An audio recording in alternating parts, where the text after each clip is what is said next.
Góðan daginn og ég heiti Ari ef þú veist ekki hver ég er og ég er að pæla í því að byrja með podcast og ég veit ekki alveg hvernig podcast ég ætla að vera með.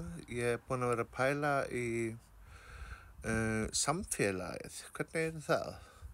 Að tala samfélagsvandamál landsins og bara vítt og breitt og menningarlega hluti eins og tónlist og leiklist og sögur, bókmenntir, þú veist, Íslendingasögurnar, garðyrkjuþættir, hvað varðum alla menningararfleifð Íslendinga? Á hún ekki að vera á RÚV? Borgum við ekki á RÚV? Við erum ekki að borga Dönum en samt finnst mér alltaf við séum að horfa á einhverja danska eða sænska eða norska þætti. Erum við alveg getulaus til að geta búið til okkar eigin íslenska menningararfleifð þannig að við getum haldið áfram að halda tungu og okkar íslensku menningararfleifð áfram, þú veist. Ég er búin að vera að pæla í þessu, sko. Þetta er svona, og fyrirgeðu það er smá vindur, sko, og það verður ekki í podcastinu hjá mér. En ég ætla að vera svolítið svona sóló og stundu fá gesti og svoleiðis. En mér finnst vanta svolítið svona menningararfleifð svona, þú veist, ok, við vitum öllum Bubba Morthens, Nýju líf og þekkjum alla hans sögu og hún heldur áfram. Hann er opinn með allt, þú veist. Erpur, hann er geggjaður. Ég var að hlusta á samstöðina núna, þú veist, shout out á samstöðin og hlustaði á hann Erp, það er gott vídeo og hann talar alveg og ég tengi rosalega mikið við Erp út af því að ég veit alveg hvað hann er að tala þessa kapitalismann og bara elítuna og allt þetta. Ég tengi allt alveg bara dugt.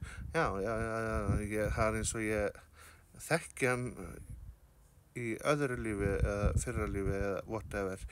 En mér langar að tala meira svona, þú veist, hver ert þú? Þú veist,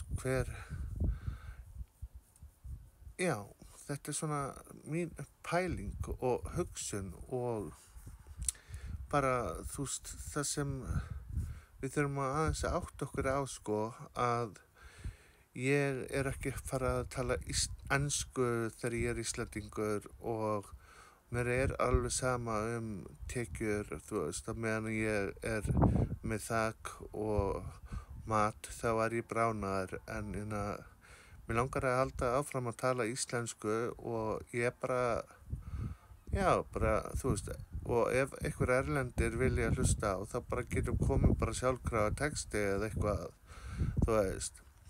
En það kemur örugglega með gervigreindinni og svo er líka það, hvað er gervigreindin? Er hún góð eða slæm? Þú veist, góð og þú veist, allt er gott eða slæmt. Það er bara þannig. Þetta er eins og með jörðina. Þetta er bara yin-yang. Og það er, verið fullt í boði og fyrst og fremst er að búa til nokkra þætti og svo byrja.